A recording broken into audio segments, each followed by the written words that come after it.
Alors bonjour à toutes et à tous. Alors, vous le savez, l'Égypte des premiers siècles de l'islam a longtemps été un parent pauvre des études papyrologiques. C'est Adolphe Grohmann, né en 1887 et mort en 1977, a été un des premiers à avoir montré le potentiel que représentaient les papyrus pour l'étude du premier islam, à une époque où ce sont les papyrus grecs, à moindre égard les coptes, qui attiraient l'attention des savants. Eh bien, il a fallu attendre bien plus tard pour que la papyrologie arabe devienne un champ d'études organisé, dynamique et attractif. Petra Seipenstein est une de celles qui a contribué à l'institutionnalisation de cette discipline et au développement de l'intérêt pour l'Égypte omeyyade du côté arabe. Alors, la famille Seipenstein, je devrais dire, est elle-même emblématique de l'évolution des études papyrologiques avec l'émergence d'autres papyrologies que celles qui, pendant longtemps, ont eu l'exclusivité. Je veux parler de la papyrologie grecque.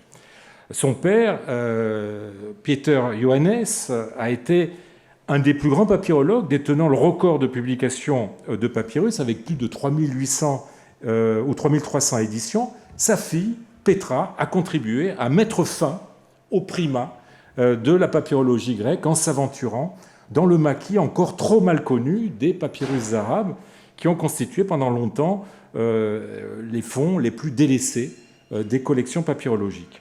Alors, un de ses premiers ou grands ouvrages, Shaping a Muslim State, The World of a Mid-8th Century Egyptian Official, publié à Oxford en 2013, montre bien quelle est la méthode de Petra.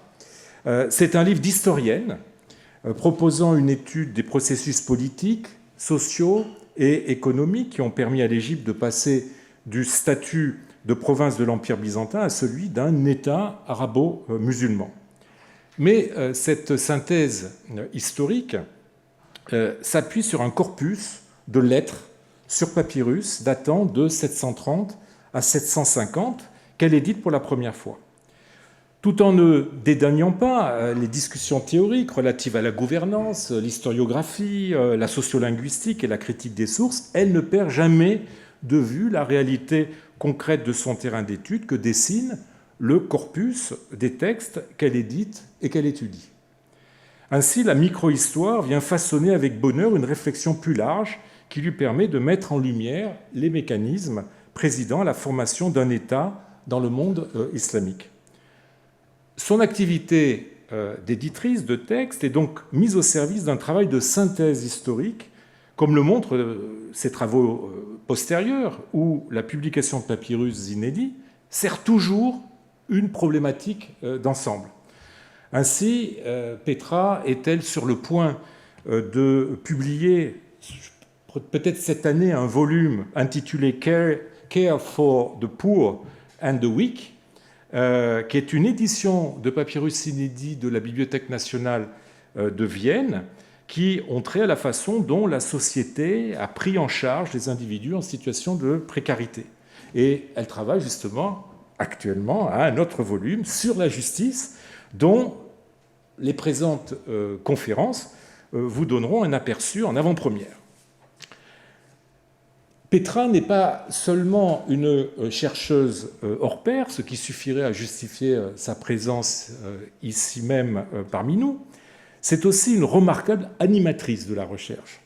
Elle a développé avec succès maints projets, dont 3 Marie Curie, 2 ERC, peut-être que j'en oublie, The Formation of Islam, The View from Below, de 2009 à 2015, et Embedding Conquest, Naturalizing Muslim Rule in the Early Islamic Empire, qui s'est terminée en 2022. Et elle vient infatigable, elle vient de se lancer à nouveau dans un vaste projet financé par le Conseil national, le Conseil de la recherche néerlandais, intitulé Land, Space, Power, Landscapes of the Early Caliphate, qui a commencé en 2025 et qui se terminera en 2030.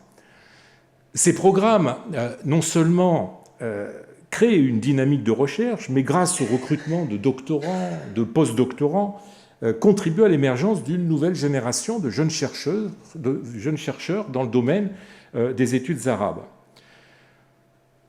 Vous savez que la papyrologie est une discipline bien organisée qui s'appuie sur des instruments de travail mettant notamment à profit les technologies modernes. Eh bien, Petra a joué aussi un rôle important dans la mise en place de certains instrumenta dans le domaine de la papyrologie arabe, comme la Checklist of Arabic Documents, ainsi que l'Arabic Papyrology Database, dirigée par Andreas Kaplony, à laquelle elle a participé, et qui a permis à la papyrologie arabe de rattraper le retard qu'elle avait par rapport, on va dire, à son aînée, la papyrologie grecque. Je suis donc heureux de céder la parole à quelqu'un qui a tant apporté à son champ de recherche, un champ si proche de celui que je cultive dans le cadre de ma chaire, et qui finalement ne s'en différencie que par la langue. Le domaine dont elle va traiter, la justice, a laissé en effet énormément pour l'époque omeyyade, une énorme documentation en grec qui pose le problème de l'évolution des institutions judiciaires après la conquête arabo-musulmane en 642. Donc je suis sûr que ces 4 conférences que va nous donner Petra répondront à des questions que nous autres papyrologues, hellénistes ou coptisants, nous posons déjà depuis des années sans avoir toujours les réponses. Petra, c'est à toi.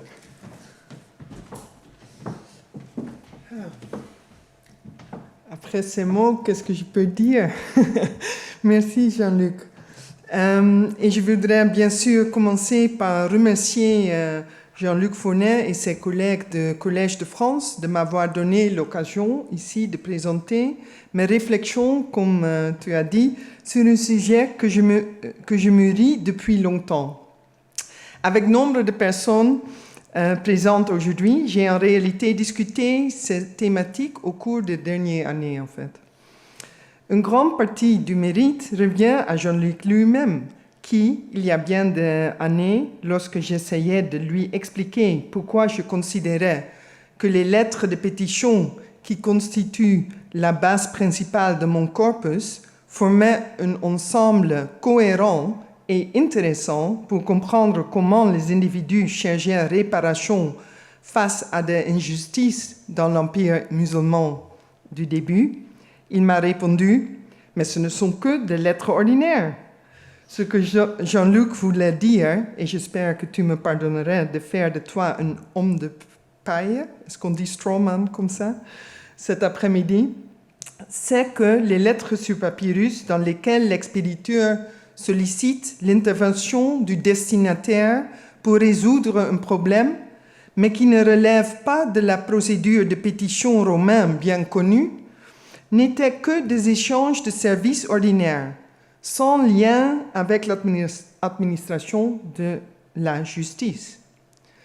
Dans ce cycle de conférences, je souhaite montrer que les lettres de pétition en arabe sur papyrus ne sont pas de simples correspondances informelles, mais qu'elles constituent une partie intégrante d'un écosystème plus grand, plus large, de recours et de réparation dans l'Égypte islamique des premiers siècles et du Moyen Âge.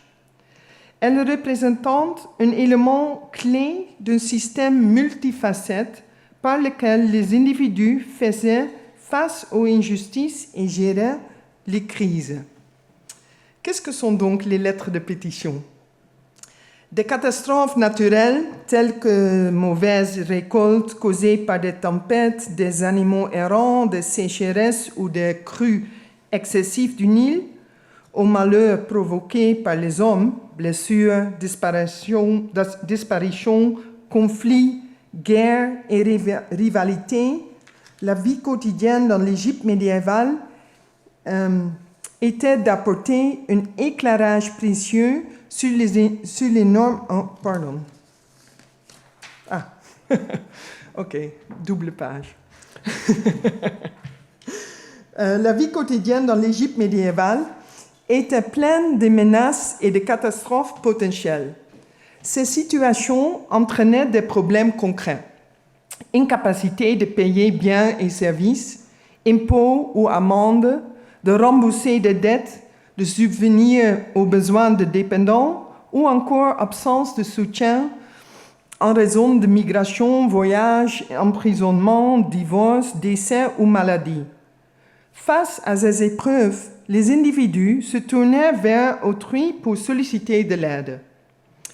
Selon la nature du problème et la solution recherchée, les requêtes pouvaient prendre la forme de demandes de soutien matériel, de réduction ou de report de paiement, ou à l'inverse d'interventions visant à contraindre un tiers à s'acquitter de ses obligations, qu'il s'agisse de verser une somme, de livrer des biens ou de fournir des services promis ou requis. Elle pouvait également consister en une aide pour trouver un emploi ou un logement, retrouver un conjoint, un membre de la famille, un serviteur ou un animal en fuite. Obtenir une réconciliation était aussi une des choses qu'on a cherché avec les lettres de pétition, ou imposer une mesure disciplinaire, une sanction ou une forme de réparation, ou encore accéder à des services ou à des privilèges. Certaines lettres étaient adressées directement à la personne dont l'aide était sollicitée. Toutefois, il n'était pas rare qu'un intermédiaire soit mobilisé afin d'intercéder auprès d'un bienfaiteur potentiel. Des dizaines de lettres de ce type ont été conservées, rédigées en arabe sur papyrus et datées entre le 7e et le 10e siècle de notre ère, principalement de l'Égypte, en Égypte. Cette première conférence est consacrée à la définition des caractéristiques propres aux lettres de pétition. Les deux conférences suivantes examinent les processus qui président à leur élaboration. La deuxième porte sur les aspects pratiques et logistiques de l'acheminement d'une demande d'aide vers le destinataire approprié, tandis que la troisième analyse le cadre moral mobilisé dans ces lettres et ses liens avec d'autres pratiques textuelles dans le monde islamique. Dans la conférence conclusive, je montrerai que l'étude de ce corpus permet non seulement d'éclairer les interactions entre ces différents mécanismes de recours, mais aussi d'apporter un éclairage précieux sur les normes sociales et les réseaux qui sous-tendaient la cohésion de la société égyptienne au Moyen Âge. Et ce point est essentiel pour répondre à une question qui a constitué l'un des axes majeurs de ma réflexion tout au long de ma carrière. Comment les Arabes ont-ils réussi à passer d'une société de conquête à un empire? À la suite des grandes conquêtes du 7e et 8e siècle de notre ère, qui les ont placés à la tête d'un territoire immense s'étendant de l'océan Atlantique à l'ouest jusqu'au sous-continent indien à l'est. Comment ces conquérants militaires, pourtant victorieux, ont-ils été en mesure de gouverner efficacement un empire composé de populations d'origine ethnique, linguistique, religieuse et sociale très diverses, dans des régions qui n'avaient jamais auparavant constitué une unité politique? Un empire, et c'est là le point central, qui ne s'est pas disloqué immédiatement après la conquête et dans lequel, d'une manière générale, les groupes et les individus, malgré la diversité de leur appartenance, de leur activité et de leurs intérêts, n'ont pas choisi de s'en retirer. Autrement dit, en dépit des nombreuses plaintes, révoltes, protestations et propositions de formes alternatives de gouvernement et de souveraineté abondamment attestées dans les sources, il semble qu'il existait toujours une issue à l'insatisfaction, une possibilité de résoudre un problème et, ce faisant, de demeurer partie prenante du système. Il existait par ailleurs une alternative au règlement des conflits ou à la restitution des droits par des actions unilatérales ou violentes menées individuellement. C'est précisément cette possibilité de négocier une solution à un désaccord ou à une difficulté, ou du moins la perception qu'une telle possibilité existait, ainsi que l'existence de cadres permettant de la mettre en œuvre, qui, selon moi, explique le succès de l'Empire islamique des premiers siècles en termes de maintien d'une cohésion sociopolitique, condition essentielle des profondes transformations qu'a connues le Moyen-Orient. Avant d'aborder les lettres de pétition sur papyrus afin d'examiner concrètement le fonctionnement de ce système permettant de négocier les conflits et de résoudre les problèmes, je souhaiterais citer un passage d'un roman néerlandais traduit en plusieurs langues, dont le français, Grand Hôtel Europa, de Ilja Leonard Pfeiffer. Ce détour me permettra de mettre en lumière ce que je considère comme l'élément social essentiel ayant facilité la résolution de problèmes. Un élément qui, comme je l'ai suggéré, me paraît fondamental pour comprendre le fonctionnement réussi de l'Empire islamique des premiers siècles. Examinons maintenant cette citation. Dès les premières pages du roman, Pfeiffer propose une forme de relativisme culturel historiquement contextualisé pour expliquer l'organisation de la société italienne au siècle XXI, donc notre ère. Clio, historienne de l'art italien et l'un des personnages principaux, explique pourquoi, malgré un curriculum vitae remarquable, elle n'a jamais obtenu de poste significatif dans un musée ou à l'université. Selon elle, cela tient au fait qu'en Italie, dans la construction d'une carrière, il importe moins de savoir ce dont on est capable,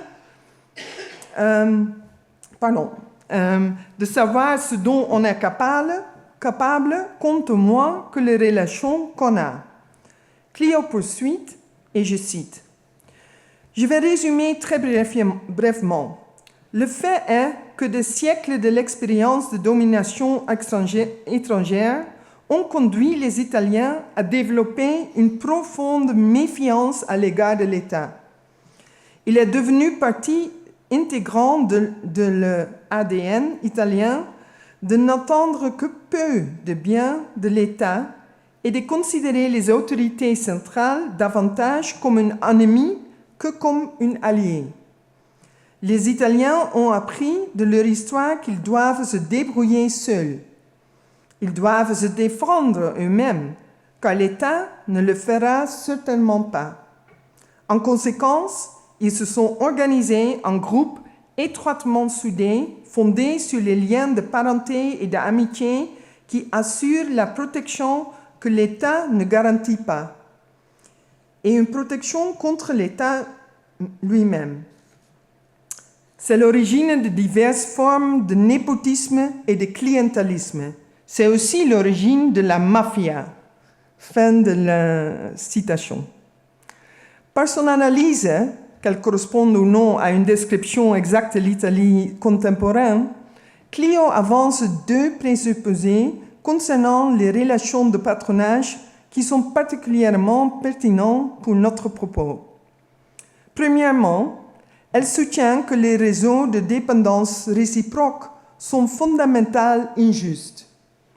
S'ils peuvent bénéficier aux membres d'une famille, d'un clan ou d'un groupe étroitement lié, ils ne tiennent pas compte du mérite individuel ni de ses besoins. Dans le système de patronage, les droits ne sont pas répartis de manière égale, mais attribués en fonction de liens personnels et d'échanges de faveurs. En outre, les personnes en quête d'assistance disposent d'une marge d'action limitée. En dehors de la mobilisation de leur appartenance de groupe et de leur réseau personnel, elles n'ont guère de contrôle sur les solutions qui leur sont proposées.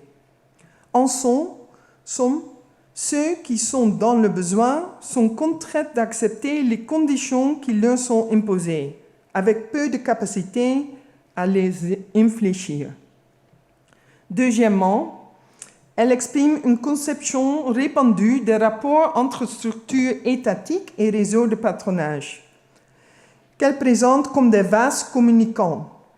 Davantage d'État impliquerait moins de patronage et inversement.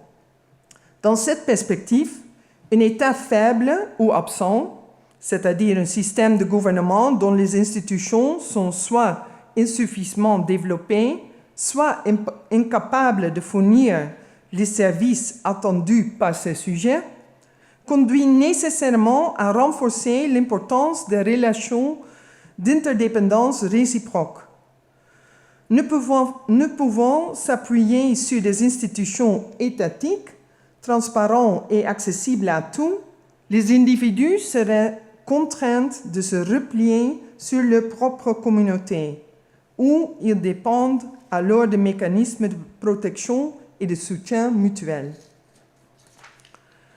Je me suis appuyée sur les propos de Clio, non parce qu'il rendrait fidèlement compte de la situation de l'Égypte islamique des premiers siècles et médiévale, mais parce qu'il exprime de manière particulièrement nette un certain nombre de présupposés qui ont longtemps obscurci, ou devrais-je dire biaisé, notre compréhension, voire notre appréciation des réseaux de patronage tels qu'ils fonctionnent dans le monde islamique médiéval.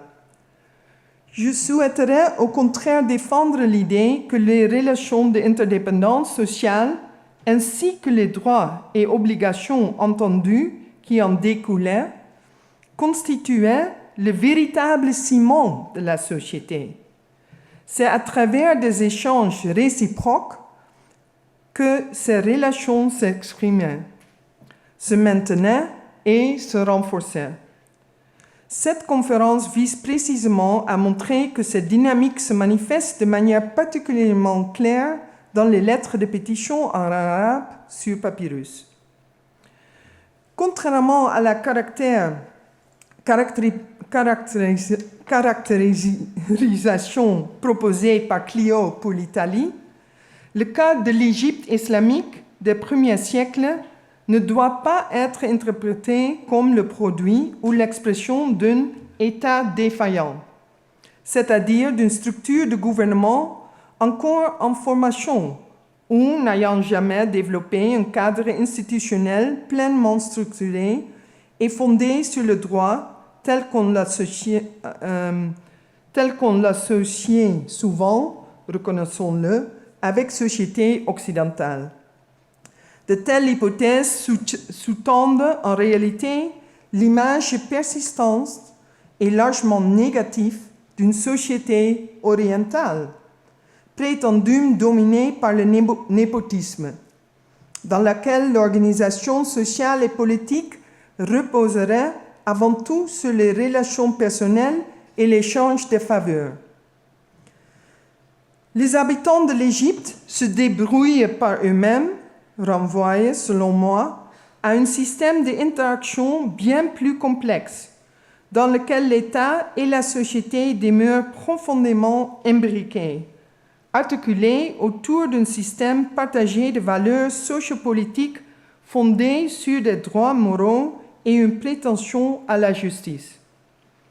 Une telle interprétation est étayée par les travaux de Caroline Humphreys, dont l'adoption d'une perspective de pluralisme juridique appliquée au droit roman tardif a montré que le système juridique englobe toujours une pluralité de sphères légaux, ayant de formes locales, circonstancielles et informelles de régulation et de pratique, à des systèmes centralisés et formalisés visant à encadrer le comportement humain de manière descendante.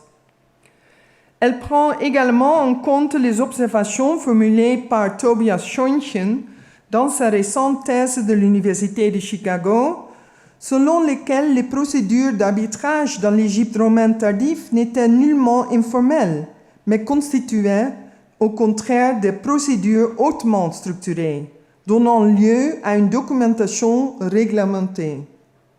De manière similaire, Mathieu Tillier a étudié les règlements extrajudiciaires dans le cadre du droit islamique. Donc pas d'or, mais ça fait partie du droit islamique. Dans l'Égypte islamique des premiers siècles, les plaignants, les gens qui avaient des problèmes, soumettaient aussi leurs doléances au gouverneur provincial et à ses représentantes. Ces requêtes pouvaient faire l'objet d'une enquête, être déléguées à des agences subalternes, puis être tranchées par voie de décret administratif. Et cela dès la période omeyyade, comme l'a montré Mathieu Tillier, et comme lui-même et Naïm Fontichem l'ont établi avec encore plus de netteté pour la période abbasside.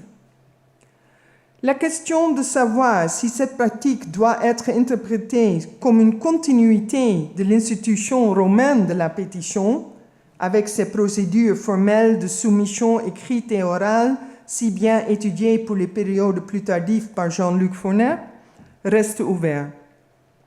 Il est clair que ce que montrent les papyrus de la période islamique ne correspond pas à la procédure de pétition romaine formalisée et pleinement en vigueur.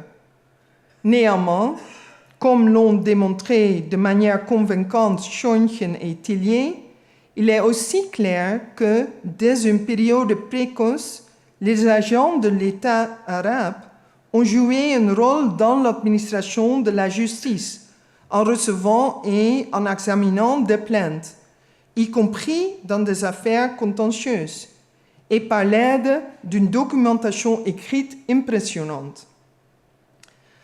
Affirmer que les lettres de pétition, la procédure de pétition institutionnelle et même un appareil judiciaire islamique en cours de formation constituaient un continuum de pratiques de justice ne signifie pas pour autant qu'il n'existait ni hiérarchie ni distinction entre ces différents domaines. Ceux-ci se différenciaient tant par la nature des décisions produites que par le degré de contrainte dont elles disposaient, ainsi que par le type d'affaires traitées dans l'un ou l'autre cadre. Le lien entre ces différentes pratiques se situe à un niveau plus profond. Il réside dans le fait que toute personne sollicitant une aide pour remédier à une justice, qu'il s'agisse de porter un litige ou un autre type de problème devant un tribunal de droit islamique, d'adresser une pétition au gouverneur ou encore de recourir à une lettre de pétition adressée à toute personne jugée capable de résoudre la situation, le faisait dans le but de voir reconnaître son droit légitime, haq en arabe. Dans les tribunaux de droit islamique, les conditions permettant d'établir ce haq ont progressivement été définies à travers des procédures juridiques fondées sur l'administration de la preuve et le témoignage, tandis que les pétitionnaires, donc dans les lettres de pétition, faisaient appel au droit moral, qui s'appelle aussi haq, des personnes, au droit moral des personnes dans le besoin d'obtenir justice et assistance. C'est précisément ce droit moral à être aidé dans la résolution de cette difficulté qui fait intervenir les réseaux d'interdépendance sociale ou relations de patronage, en tant que principe de cohésion structurant la société de l'Égypte islamique des premiers siècles et médiévale, et plus largement, je voudrais dire, celle de l'Empire islamique.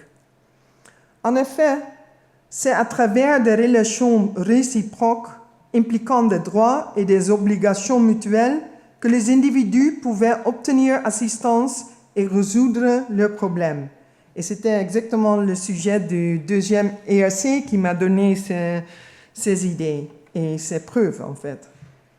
Le travail de team de cette ERC. Ces réseaux constituaient le fondement des lettres de pétition.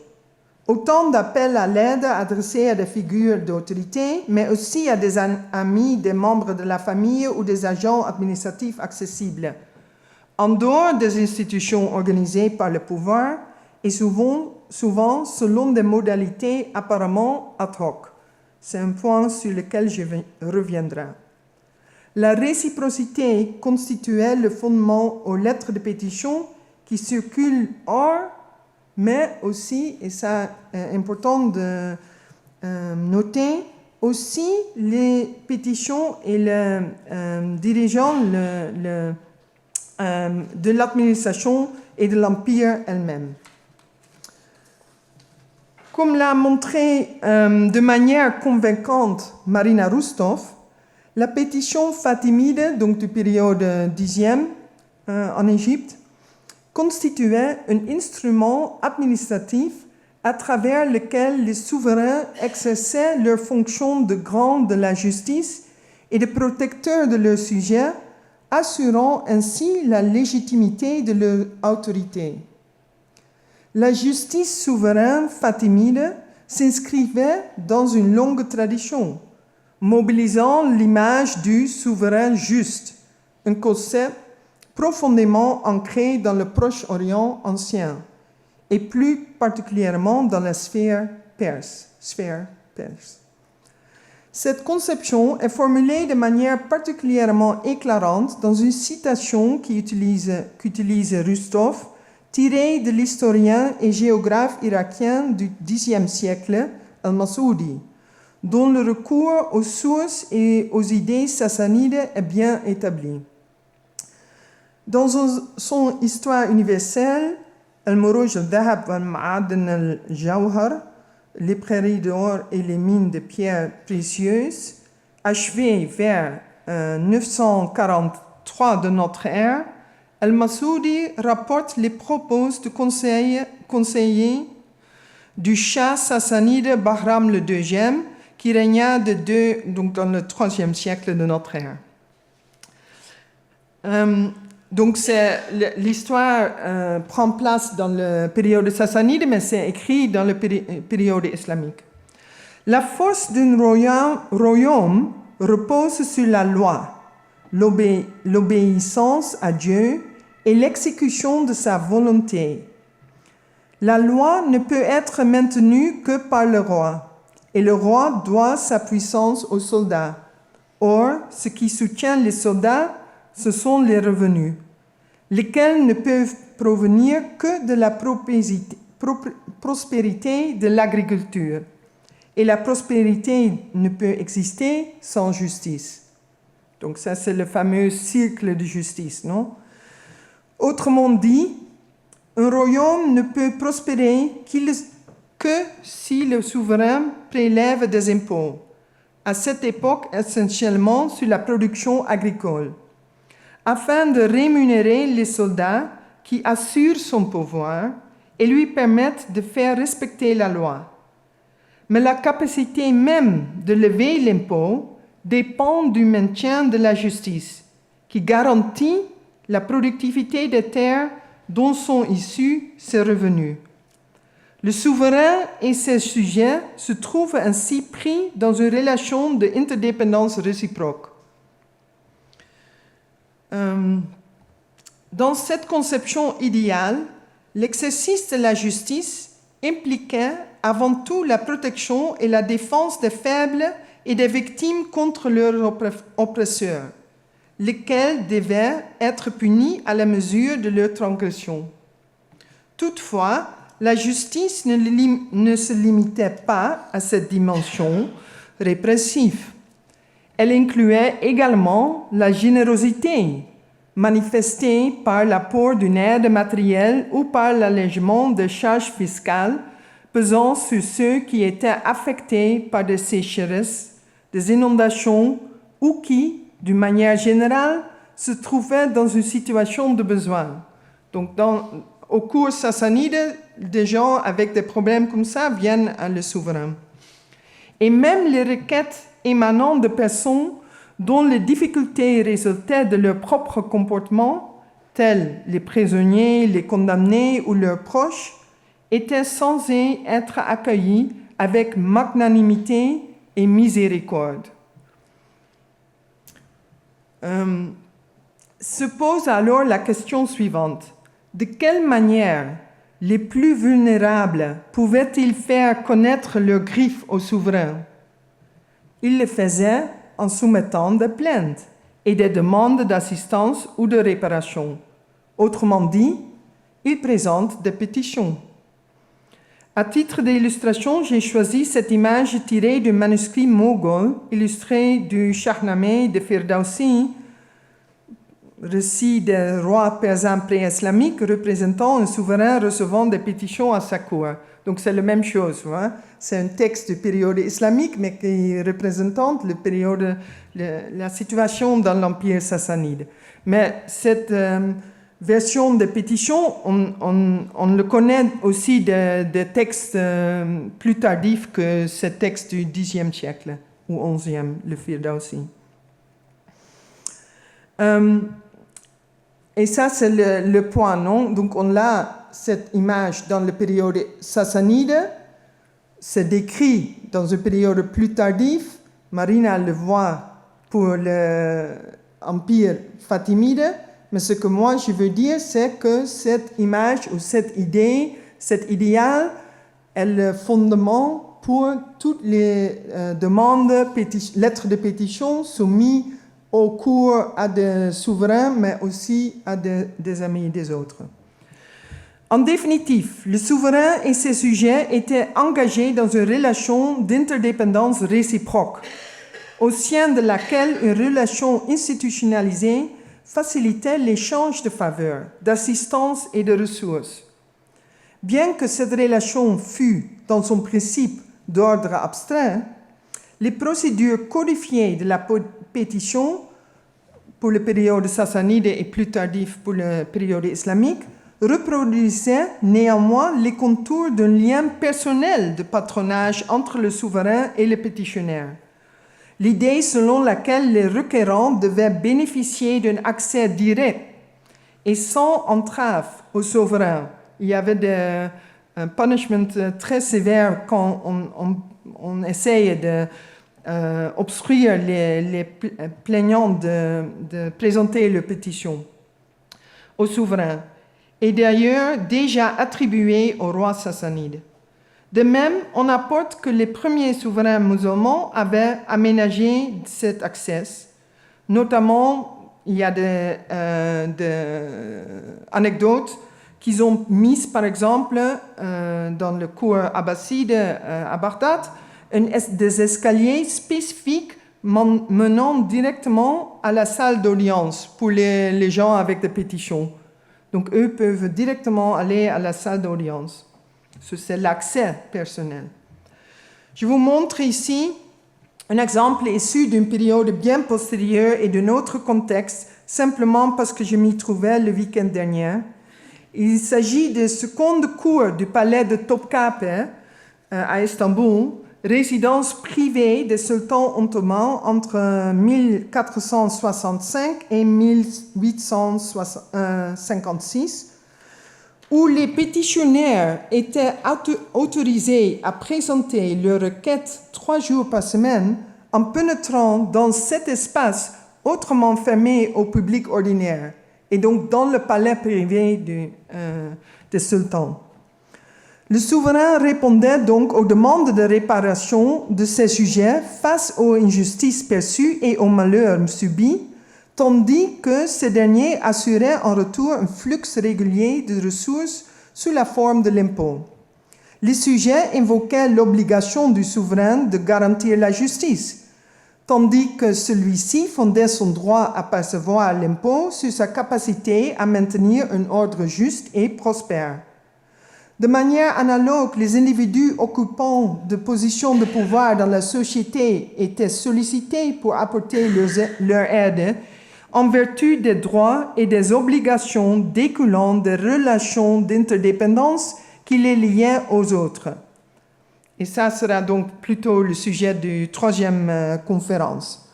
Comment cette idée de la relation entre le roi et ses sujets a une image miroir dans les pétitions, les lettres de pétition qui sont échangées à un autre échange. Plus ces échanges de services et de ressources se répètent, plus la relation réciproque se renforçait, nourrissant d'attentes de bénéfices et de privilèges à venir. C'est ainsi, par le biais d'offres, de retraite ou de mobilisation d'échanges futurs, que ceux qui demandaient des faveurs et ceux qui les accordent pouvaient aussi manipuler leurs accès aux services. Voyons à présent comment ce système se donne à voir dans les papyrus. J'ai volontairement choisi des exemples datant de la fin du 8e ou du 9e siècle de notre ère, c'est-à-dire d'une période où les tribunaux de droit islamique et l'institution de pétition abbasside étaient déjà bien établies. Nous commencerons par deux affaires contentieuses portées devant des représentants de l'administration. Et je ne donne pas le texte complet, mais je raconte le contenu. Les deux papyrus sont aujourd'hui conservés dans la collection de Vienne. Le premier contient ici en réalité deux versions ou brouillons d'une même pétition.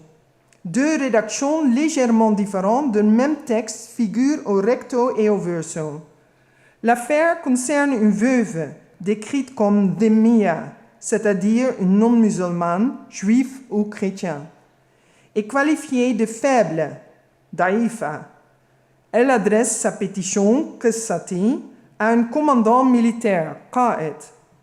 La veuve explique qu'elle a été dépouillée des domaines ruraux que son épouse musulmane lui avait laissés par sa belle famille, laquelle l'a réduit à errer dans les champs comme du bétail, c'est-à-dire à vivre sans abri.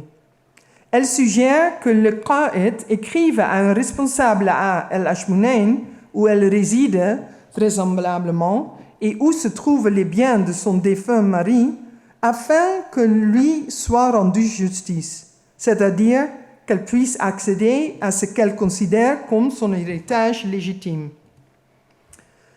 La seconde lettre, publiée par Adolf Grohmann, émane d'un homme qui se présente comme un orphelin pauvre et faible, et qui sollicite l'amir, c'est-à-dire le gouverneur, pour régler une autre affaire d'héritage. Au décès de son père, un certain Elias lui devait 4 dinars, son père, ça veut dire. Or, cette somme n'a jamais été versée au demandeur, apparemment unique héritier des biens de son père. Je n'ai personne sinon Dieu et vous, ajoute l'orphelin, l'écriteur de cette lettre, en demandant à l'amir de faire comparaître celui qui a pris les 4 dinars et de l'interroger jusqu'à ce que vous connaissiez la vérité de ce sujet. Mais ils disent aussi, moi je suis un bon musulman, il utilise le shahada dans la lettre et il fait répéter plusieurs fois qu'est-ce que c'est le problème et pourquoi l'amir doit l'aider. Donc c'est une persuasion, c'est une lettre de persuasion. À la même époque, un autre litige, en fait un peu plus avant, successoral, vu porté non pas devant une autorité administrative, mais devant un qadi, c'est-à-dire un juge de droit islamique. Je n'ai pas une image, c'était publié par Dim. Un groupe indéterminé de sœurs avait hérité une 6e d'une maison après le décès de leur mère. Cependant, l'une d'entre elles refusait de reconnaître le droit des autres à cette part et continuait à percevoir seule les loyers du bien. La sœur qui écrit au nom des parties lésées conclut sa lettre en demandant au qadi de lui restituer son haq, c'est-à-dire son droit légitime, comme il lui incombe de le faire. Elle dit ça dans sa lettre. en convoquant les témoins de leur cause, dont les noms sont mentionnés dans la lettre. Nous ne savons pas pourquoi ces sœurs se sont adressées à un qadi, tandis que la veuve non musulmane et l'orphelin musulman se sont tournés vers des responsables administratifs militaires pour résoudre leurs différends. S'agit-il de cas d'appel, de choix conditionnés par l'accès aux autorités ou encore par la disponibilité de preuves et de témoins? Ou est-ce que c'est parce que les cas de orphelin et la veuve concernent un conflit entre musulmans et non-musulmans? Dans un autre papyrus conservé à Vienne, une femme se présente comme une veuve pauvre, Armala Meskina, et elle sollicite l'aide de l'amir, car son fils, sa seule source de revenus, a été emprisonné. Elle écrit d'avoir trouvé personne pour lui donner même un morceau de pain. Il n'est pas clair si elle demande à l'amir de faire libérer son fils, d'intervenir afin de faciliter sa libération ou de lui fournir une aide matérielle lui permettant de subsister jusqu'à son retour. D'autres demandes d'assistance matérielle étaient également adressées à des représentants de pouvoir. On peut citer par exemple une lettre du IXe siècle dans laquelle un homme demande à un amir, donc gouverneur ou peut-être quelqu'un un peu plus bas, de lui fournir la somme restante nécessaire pour racheter sa propre liberté ainsi que celle de sa fille réduite en esclavage. Nous verrons plus loin des requêtes analogues formulées dans des lettres de pétition qui ne sont pas adressées à des autorités gouvernementales. Les 2 lettres de papyrus suivantes ont été publiées par Yusuf Raheb. Faute d'avoir eu un accès directement aux images des documents conservés aujourd'hui au Louvre, j'ai dû faire preuve d'un peu de créativité, mais c'est bien de montrer le APD, the Arabic Papyrology Database, sans lequel nous ne pouvons faire rien. Dans le dossier de lettres et d'autres documents relatifs à plusieurs familles de marchands de tissus du IXe siècle, notamment les Banu Abd al-Mumin, Raheb également édité une lettre de pétition adressée par le chef de famille, Abu Huraira, à un administrateur local. Abu Huraira écrit « Mon frère, c'est-à-dire un associé commercial, m'a informé que des individus de basse condition de son quartier, Awa Menjiratihi, l'ont attaqué, mettant le feu à ses marchandises textiles. Abu Huraira explique à l'administrateur qu'il convient d'envoyer quelqu'un pour empêcher les responsables de harceler à nouveau son associé. Afin de faciliter l'intervention, il fournit leur nom dans sa lettre. Il précise en outre que si le délègue échoue à faire cesser ses agissements, les individus concernés devront être impressionnés. Bien que Abu Huraira, donc un grand marchand dans le village, on peut imaginer, demande au destinataire de prendre en charge l'affaire et d'agir de manière appropriée en cas de nouvelles violences, son ton est particulièrement impératif, presque injonctif. Il est manifeste qu'ils se sont autorisés à adopter une telle insistance en raison de l'injustice subie, mais aussi des relations qui le lient à la victime d'une part et à l'administrateur d'autre part. Ce sont précisément ces relations entre Abu Huraira et le destinataire, ainsi qu'entre Abu Huraira et la victime, qui expliquent qu'il s'adresse lui-même à l'administrateur plutôt que de laisser la victime agir directement. Il est quand même important de noter que ni Abu Huraira ni la victime n'ont décidé de punir eux-mêmes les coupables. Donc il va quand même parmi les gouverneurs. Les 2 lettres suivantes sont également rédigées par un expéditeur agissant au nom d'une tierce personne. La première, également publiée par Yusuf Raheb, précise que le porteur de la lettre doit être bien traité, car j'entretiens avec lui une relation particulière, lahum minni nahiya. L'expéditeur invoque ainsi le lien personnel qui l'unit à la personne pour laquelle il sollicite protection et bienveillance, afin d'activer sa propre relation avec le destinataire et d'obtenir de lui une intervention favorable. Mais il apparaît également l'acte même d'écrire la lettre est connu comme un investissement en vue de bénéfices futurs. Je cite, « Je souhaite que tu l'informes, c'est-à-dire le porteur de la lettre pour lequel je sollicite de toi un traitement particulier, de ce que je t'ai dit concernant sa relation avec moi, que tu prennes soin de lui, que tu le protèges et que tu lui témoignes de la bienveillance afin qu'il perçoive l'effet profitable de la lettre que je t'ai écrite à son sujet. » Et on a en fait cette même anecdote de quelqu'un écrit une lettre de pétition pour un autre et dit dans la lettre, pour la personne qui va aider, qu'il doit mentionner à la personne qui prend la lettre ce qu'était l'avantage d'avoir un patron comme ça. En accédant à cette demande, le destinataire consolide les liens d'interdépendance qui l'unissent à la fois au porteur de la lettre, à l'expéditeur et qui relient également l'expéditeur au porteur. L'ensemble de ces relations peut ensuite être activé en vue de l'obtention de faveurs ultérieures. En rendant explicites ces interconnexions présentes et à venir, l'expéditeur met en avant son capital social comme argument supplémentaire à l'appui de sa requête. Cette lettre de recommandation n'est conservée que de manière fragmentaire. Elle a été réutilisée au verso pour rédiger une lettre de pétition, comme nous le verrons dans un instant. Dans ce cas également, le porteur de la lettre, Sahab Kitabi, est la personne au nom de laquelle l'expéditeur rédige son message. Selon ce dernier, il compte parmi les meilleurs scribes tant pour l'écriture que pour la tenue de compte. Il demande au destinateur de lui fournir de quoi subvenir à ses besoins immédiats, mais aussi de l'aider davantage, probablement en l'employant lui-même ou en l'assistance, afin qu'il obtienne un poste rémunéré correspondant à ses compétences scriptuaires. Comme vous pouvez le voir sur l'image, cette lettre se distingue non seulement par la qualité de son argumentation, mais également par son aspect visuel.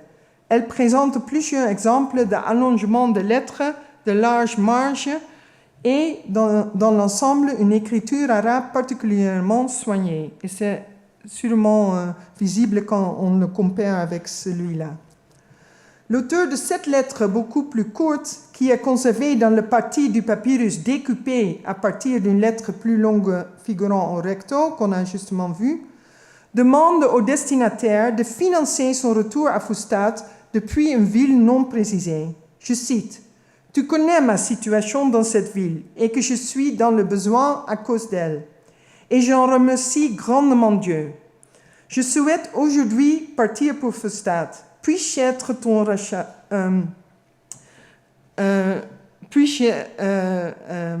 donc je souhaite aujourd'hui partir pour Fustat. Si tu juges qu'il est de ton devoir, que Dieu prolonge ta vie, de me donner de quoi me permettre d'attendre Fustat, il y aura pour toi en cela une grande récompense de Dieu, bien sûr, ainsi que ma louange complète et ma reconnaissance, si Dieu le veut.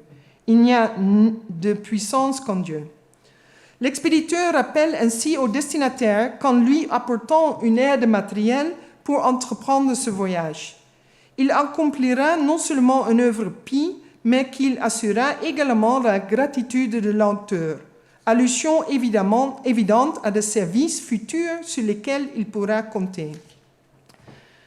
Donc cette lettre est adressée à un destinataire non identifié par une épouse dont le mari a été emmené de force et se trouve désormais emprisonné. « Je ne sais pas s'il est vivant ou mort », écrit-elle, avant de demander au destinataire. Je cite, « Si tu juges approprié de m'aider, moi et mes enfants, car nous nous en remettons à Dieu, puis à toi, ajoutant que celui-ci constitue leur refuge. » Dans cette lettre, l'expéditeur demande au destinataire de lui envoyer le montant du loyer d'une maison dans la mesure de ce qui est disponible en expliquant « J'en ai besoin pour payer les frais car je suis en train de suivre un traitement médical pour une tumeur. Envoyez-le nous donc, que Dieu te protège.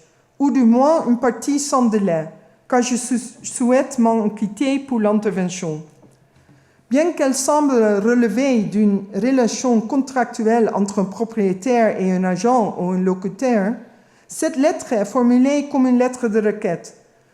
Elle recourt à une formule de demande polie et se concentre exclusivement sur l'objet de la requête, mentionné à 2 reprises, en développant une argumentation persuasive fondée sur les attentes liées à la relation entre les 2 parties et en présentant la demande comme une faveur qui doit être accordée. Cette lettre, seulement 2 encore, cette lettre est, une fois encore, rédigée au nom du porteur. Celui-ci est décrit par l'expéditeur comme un homme faible, wahuwa daif. Son épouse s'est enfuie en emportant une partie de ses biens. L'expéditeur conclut, à l'aide de la formule générale de la pétition, « Donne donc ton avis, que Dieu te fasse vivre longtemps au sujet de son affaire. Puisses-tu réussir, Farayaka » laissant entendre que le mari lésé devait ensuite préciser lui-même les mesures qu'il souhaitait voir prises. Et une dernière lettre provient de la collection de papyrus de Manchester. Elle a été publiée par Margoliouth dans sa grande édition de papyrus de cette bibliothèque. Il s'agit d'une lettre de requête en arabe, une lettre de pétition en arabe d'une taille exceptionnelle, mesurant 64 par 13 cm, qui conserve un texte complet depuis l'invocation initiale au nom de Dieu le clément, le miséricordieux, jusqu'aux salutations et bénédictions finales adressées au destinataire, soit un total de 24 lignes. Après les formules d'ouverture et les bénédictions à l'adresse du destinataire, l'expéditeur commence par signaler qu'il n'a reçu depuis longtemps aucune lettre l'informant de l'état de santé de celui et de sa famille, ajoutant qu'il espère que ce silence signifie qu'ils sont tous en bonne santé.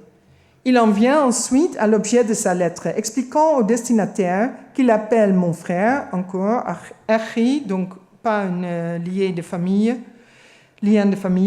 qu'il a été maltraité par ses proches, lesquels, je cite, m'ont expulsé de mon bien et de ma part comme on tire un cheveu de la patte, me laissant dépendre de l'aumône comme un mendiant.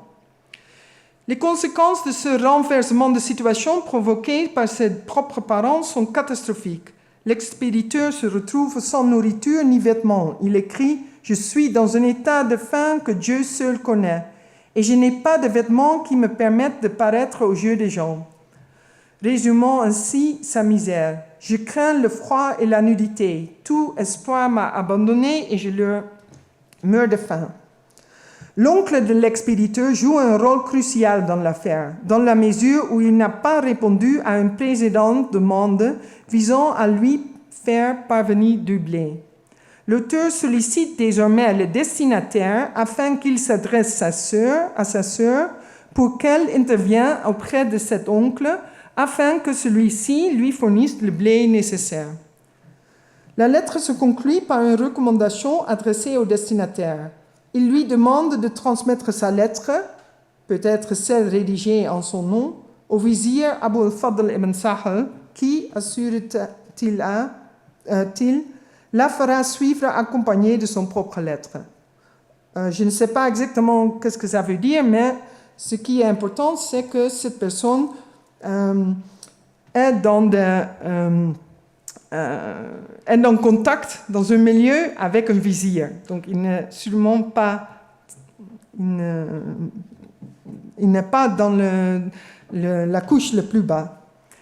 Ce qui unit ces lettres, adressées tantôt à des administrateurs, parfois en raison de leur fonction, parfois non, tantôt à des membres de la famille, à des partenaires commerciaux, à des amis ou à des connaissances, c'est qu'elles sont intégrées tant dans leur fonction que dans leur logique normative aux pétitions formelles adressées aux instances gouvernementales, tout en demeurant distinctes sur le plan procédural. Et peut-être donc ce que je veux dire, c'est que la logique normative est le même pour toutes ces lettres de pétition, mais qu'il y a bien sûr des différences dans la procédure et peut-être aussi dans le vocabulaire technologique qui est utilisé dans les lettres pétitions qui circulent dans certains contextes institutionnels. Les lettres de pétition présentent en effet un recouvrement partiel avec les pétitions formelles du point de vue de leur forme. Je prends ça. Tous les deux, donc ils sont tous, ils sont tous généralement centrés sur une seule question nécessitant une résolution, même si dans les lettres, celle-ci peut parfois être insérée dans une communication plus longue. Et il mobilise une argumentation persuasive, une économie d'échange de faveurs, combinant l'exposé des faits avec des considérations relatives à la situation du demandeur et aux obligations du destinataire. Cette proximité formelle suggère d'ailleurs que, dans la pratique, la procédure officielle de pétition ne différait peut-être pas autant de lettres de pétition que ne laisse supposer leur inscription institutionnelle distincte. Donc, comme je veux dire, je l'ai dit déjà, peut-être il y a un développement ou un changement de procédure ou de vocabulaire, mais fondamentalement, c'est le même système. Dans le même temps, les lettres de pétition se distinguent des pétitions formelles par leur modalité d'initiation, de transmission, de traitement. Au lieu de circuler à travers des circuits bureaucratiques officiels, elles sont souvent relayées par des intermédiaires, ce qui met en évidence le rôle central des relations personnelles et des réseaux sociaux dans l'accès à la réparation. Malgré cette différence procédurale, elles s'inscrivent dans le même cadre moral que celui qui sous-tend la pétition formelle. Et formelle, je veux dire seulement qui est donnée à des autorités. Cette logique normative partagée définit les droits et les responsabilités au sein des relations sociales, en instituant une attente selon laquelle les individus doivent se rendre mutuellement assistance et service.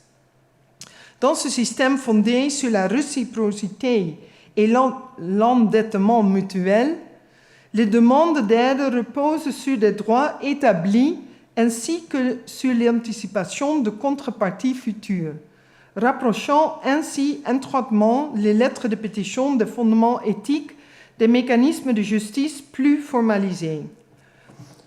En conclusion, la conférence d'aujourd'hui a présenté un corpus de lettres de pétition en arabe sur papyrus qui, bien que distinct dans certains éléments de pétition formelle, peut-être dans leur procédure et vocabulaire, et on ne sait pas exactement quand ils existent, soumises par les intermédiaires des institutions administratives et des tribunaux de droit islamique, occupent néanmoins une place sur le même spectre de pratiques par lesquelles la justice était recherchée et obtenue. Ces lettres offraient à leurs auteurs ou aux personnes pour le compte desquelles elles étaient rédigées un moyen de traiter des problèmes résultant d'actions humaines aussi bien que d'infortunes. De manière significative, plutôt que de prendre les choses en main par eux-mêmes, les pétitionnaires se tournent systématiquement vers d'autres membres de leur environnement social, associés, membres de la famille, amis, partenaires commerciaux ou connaissances ou membres de l'autorité. afin d'intervenir en leur faveur et de contribuer à la restitution de ce qu'ils considèrent comme leur dû, leur droit, leur haq. Ce recours à la médiation interpersonnelle renvoie à un ordre sociopolitique plus large, dans lequel la cohésion n'était pas assurée principalement par un mécanisme d'imposition centralisé, mais par des réseaux d'interdépendance sociale dense. L'accès à l'assistance, à la protection et la réparation étaient inscrits dans des relations conférant à la fois des droits et des obligations. Les revendications de justice pouvaient être formulées dans différentes arènes, devant les tribunaux, par le biais de procédures formelles de preuve et dans les pétitions, par des appels à l'autorité du souverain dans le cadre de la SIAS. Donc le domaine de droit tombe sous le souverain. Toutefois, les lettres de pétition montrent que ces revendications reposaient tout autant sur des attentes morales qui dépassaient largement les cadres institutionnels. L'obligation du souverain d'agir avec justice et générosité trouvait ainsi son équivalent à tous les niveaux de la société, où les individus disposaient de ressources ou d'une influence plus importante étaient tenus d'apporter leur aide à ceux qui en avaient besoin, et où ces derniers pouvaient réclamer cette assistance comme leur droit véritable, leur haq. Ce qui se dessine ainsi n'est pas une opposition entre droit formel et pratique informelle, ni entre État et société, mais un continuum structuré par une logique morale partagée. Dans ce cadre, les actes d'assistance, de générosité et d'intervention ne relèvent pas de l'arbitraire, mais étaient liés à des attentes de réciprocité. Les relations sociales étaient façonnées par un principe d'endettement mutuel. Les faveurs accordées créaient des obligations et l'aide apportée engendrait des droits à des soutiens futurs. Les lettres de pétition rendent visible cette dynamique à l'œuvre. Elles montrent que les demandes d'aide n'étaient pas formulées comme de simples appels à la bienveillance, mais comme des revendications légitimes fondées sur des relations existantes ou anticipées. Et ça gouverne donc toutes les lettres de pétition. En replaçant les lettres de pétition dans ce système plus large, nous pouvons mieux comprendre le fonctionnement de la justice dans l'Égypte islamique des premiers siècles et médiéval. Non seulement comme un ensemble de procédures institutionnelles, mais aussi comme une pratique sociale vécue, nourrie par des échanges continus de services et d'obligations. C'est précisément cette interaction entre droits moraux, réseaux sociaux et cadres institutionnels qui, me semble-t-il, a contribué à la résilience et à la cohésion de l'Empire islamique des premiers siècles. Je vous remercie.